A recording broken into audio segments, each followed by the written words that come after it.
Do School Better, a podcast for people who want to transform education. My name is Doris.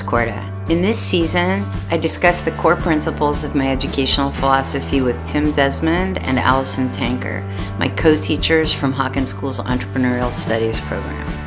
It's not about what you teach, it's about what they learn. In this episode, Steve Blank interviews Doris for his radio series, Entrepreneurs Are Everywhere. Hear what Doris learned as an immigrant, engineer, and entrepreneur that led her to develop her different models for teaching and learning. Entrepreneur turned educator Steve Blank is credited with launching the Lean Startup movement. He's changed how startups are built, how entrepreneurship is taught, how science is commercialized, and how companies and the government innovate. He teaches at Stanford, Columbia, Berkeley, and NYU, and created the National Science Foundation Innovation Corps, now the standard for science commercialization in the United States.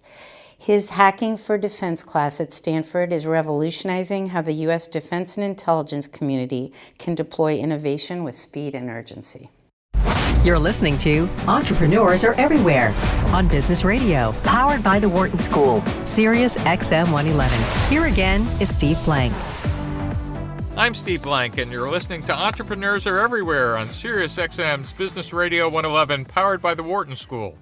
My next guest is Doris, Director of Entrepreneurial Studies and Associate Head of Hawken School, an innovative and independent K-12 school in Cleveland, Ohio, where she runs its academic curriculum and directs the Entrepreneurial Studies program. And she's here to tell us about how she's preparing the next generation to thrive in an entrepreneurial world. Doris, welcome to the show. Thanks, Steve. Hi. Yeah, hi. So, Doris, before we get into how you came to this, because it's one heck of a journey, why don't you just tell us, what are you doing now, and what's entrepreneurial, preparing students for what? Sure. So I'm not alone in thinking education's broken, and we're not preparing what worked before doesn't work now. What does that mean? What I mean is the school system that we have now was created at a time when what mattered most was that everybody learn pretty specific content. And it worked. It worked for a long time. You mean like math and history? Yeah, like these are the things, if you're going to take a math class, these are the exact things you need to know. And this is what, out of all of what's happened in history, you need to graduate high school having learned the following things, etc. And in Common Core. And Common Core is different. That's actually the first set of standards I've seen that's based on concepts more than but that's a whole different topic. Story. But okay. Basically, what we don't do is, right now what the world needs is not a bunch of people who graduate high school and can recite from memory the quadratic formula, but we need people who can be smart about knowing what questions to ask and how to solve really complicated problems that the world's never seen yet. And there was a time when having the information gave you the power. I don't know if you ever had anybody in high school who held on to the notes and didn't share them but that's no longer the case. The problem isn't getting information or data. It's knowing what to do with it. And so that's interesting. It sounds like what you're saying is education was kind of developed when people went to work for factories and needed to have a basic knowledge of math and absolutely English and the whatever. Industrial model. That's what we've got. And now we got a very different model. The factory jobs are maybe not predominant in the U.S. Still are some, but there's a very different knowledge economy where you need a different set of skills. Absolutely, that's absolutely right. And we don't have a school system that where students learn those skills. And is that what you're doing? And that's all about that is what I'm all about doing. Well, absolutely. So I want to get to that. But we'll start with you've had an interesting journey to end up as an educator. Yeah. You didn't start as an educator. I didn't start as an educator. And so where'd you grow up? I grew up in Columbus, Ohio. And your parents had an interesting journey to get to Columbus. Right? Yeah, my parents, so I'm an immigrant's kid. I learned English as a second language. And I grew up, although very early. What was the first language? Hungarian, but I was really young when I learned English. So I was 3.5 when we moved to Columbus. But my parents were involved in the Hungarian Revolution and ended up having to leave when it became clear that it was failed and the Russians rolled in and it became bloody. And they they left with basically three things. They left with a backpack that had diapers for my sister, who was a baby, and sleeping pills to keep her quiet during their escape. They left with their education, and they left with each other, and that was it. And so they made their way via London and Canada, where I was born, ultimately to Columbus, Ohio. And so I grew up in a family where life was really different at home and outside of home. How so? The Midwest in the 60s and 70s was a wonderful place to grow up, but very Midwest. And we spoke a different language. The culture was different.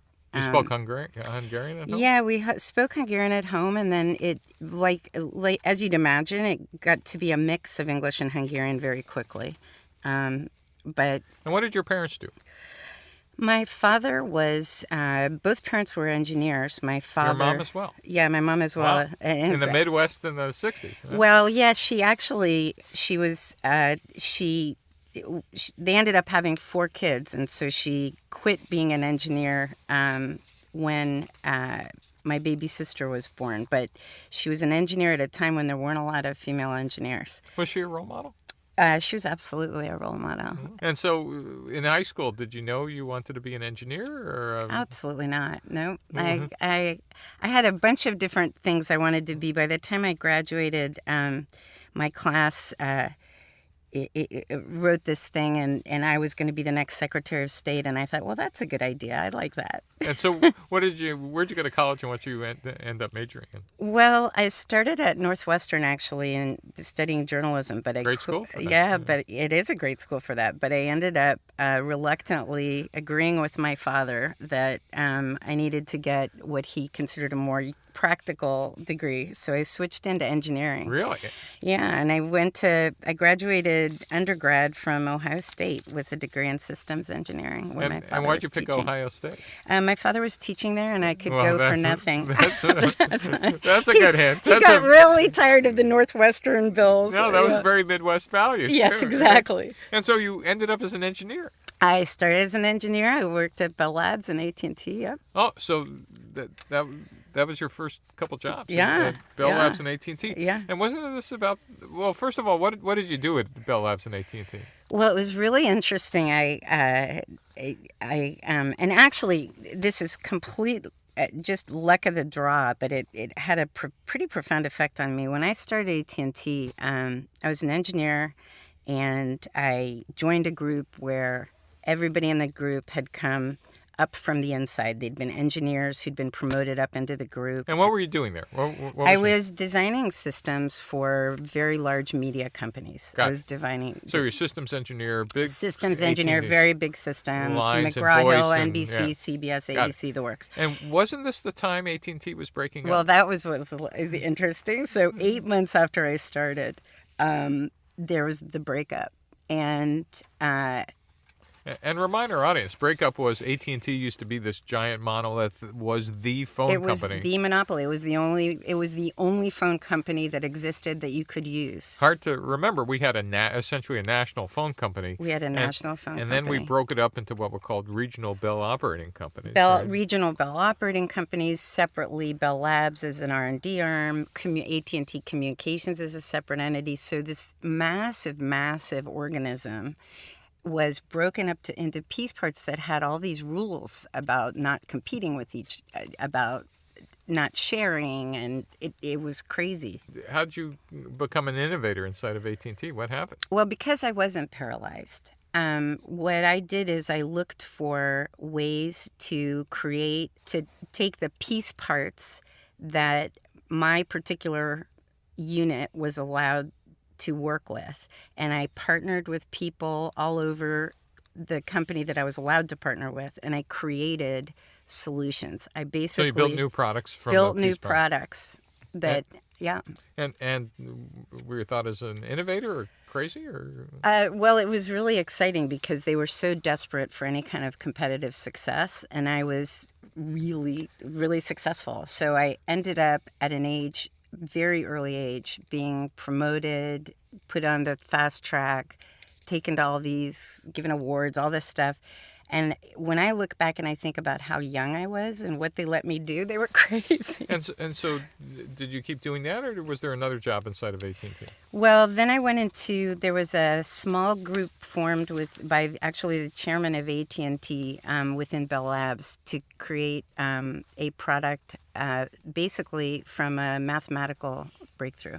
What was the breakthrough? It was in the area of linear programming, of optimization problems. This wasn't a traveling salesman. This was a guy named Narendra Karmakar. It was Sure, on that's the cover, famous, absolutely. Yeah. And remind our audience what it was. Well, what he did is he found a completely different way to solve simultaneous equations. That's what does really that mean for the practical world? Well, it's resource allocation problems. So you could solve, for example, if scheduling problems in orders of magnitude less What's time. a scheduling problem? Airline scheduling problems or resource allocation for the DoD. What does that mean? So it's about optimizing resources. So if you have you think about the network of airports and airplanes and all the different moving parts. His algorithm allowed those flights and schedules to be done in fractions of the time. So they had this algorithm, but what was the product, and who figured out how to sell it? Well, we created. Was that you? Well, I was the one to do the product management on that team. Wow. So I was the one to do the marketing, the product planning, and the sales. And how did you figure out what customers needed? I asked a lot of questions. I talked to a lot of people. I worked with airlines. I worked with the so you got out of the building. I got totally out of the building. I worked with the Department of Defense. I worked with Solomon Brothers. So you learned a lot. I learned a ton. And so why didn't you stay with AT&T forever? What happened? What happened was that basically my husband wanted to move. Got a great job back home in Ohio. Really? Yeah. So you went from AT&T back to Ohio? I went from AT&T back to Ohio. And so did you want to do that? Well, my father wanted me to take over his engineering business, which was very successful, and I did that for about 3 months. And I realized quickly that I wasn't working for your dad isn't. Yeah, well, kind of a it wasn't. retrograde? Actually, the biggest issue was I found out I wasn't particularly into plumbing designs. So I really missed He's high doing tech. plumbing? Well, he was doing construction-related I see. engineering, and I realized it didn't float my boat. So did you get into a high tech? Was there a high tech in Columbus? I did. I found a company, a small network company called OrderNet Services that was part of Sterling Software, and they had just made an acquisition. And wait a minute, Sterling was a big software company? Big software company based in Dallas. Then what did they do at the time? They had a lot of communication software. I see. And then in Columbus, they had this teeny little operation. There were 78 people in a basement. And they were One selling. hell of a basement. It was one hell of a basement. And they were selling, they weren't all in the basement. They were on the first floor, too. That's an exaggeration. And they were selling network services in a world called electronic data interchange, if you remember what that was. Why don't you remind her on it? It was networks to allow companies to exchange business documents, invoices, purchase orders. And that was incredibly new at the time. That was incredibly new at the time. To actually do this, instead of sending paper, you had a standard format to kind of send invoices and That's other right. shipping data. That's right. That all of a sudden computers could read, and That's right. you didn't need that stack That's of paper. right. And so that Sterling was one of the pioneers. Sterling was a pioneer. They were. In fact, didn't they grow to be like the fifth or third largest They company? were. By the time I left, we were the fourth largest software business in the world. Wow. And the division, the software products that I built with a team of others, is still part of IBM and is one of the is still dominating its market in translation software. So let's kind of take almost a halftime break here. Your whole career now sounds like we're talking to an engineer and and somebody who's on the path to do their own startup. Yeah, exactly. You were Exactly. you were having a good time building products. Absolutely. And so let's just take the break and summarize. What did you learn to this point in your career? A woman in engineering and engineering in the Midwest. I mean, Well, I'll tell you what I learned. First of all, I learned to ask questions and not to be afraid of asking questions. And that sounds like a simple thing. But back then, in the tech world, it was mostly engineers talking tech, bits and bytes. And there was I don't remember people talking about solutions. And I was really... What's the difference between tech and solutions? Well, the difference between... It's everything, right? Solutions are something that solves somebody's problem. Right? Somebody's problem. Somebody's problem. And I was, I worked at Bell Labs. I worked in a lot of organizations and with teams where there were lots of people in the room a lot smarter than I was technically. And they were the smartest people in the building. And they were the smartest people in the building. And I really, really always wanted to know why should we do this? Who wants it? Who needs it? And I talked to people. And did the engineers at the time care? No, they didn't care. Because they thought they were the smartest people in the building. Absolutely. These wrinkles and gray hair, I got it, honestly. No, what I learned a lot about asking questions, asking why. I learned how to get shared interest, how to kind of form and cultivate shared interest amongst people in a system where everybody had individual interests.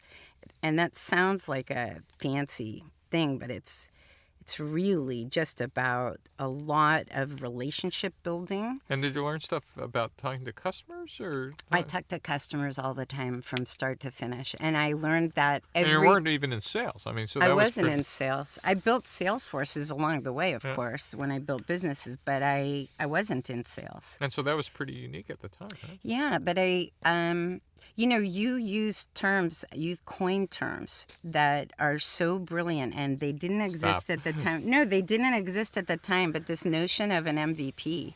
Minimum viable product. Yeah, of figuring out what's the smallest thing you need to build to fix what they most need to fix. That was the story of my life as an entrepreneur and engineer.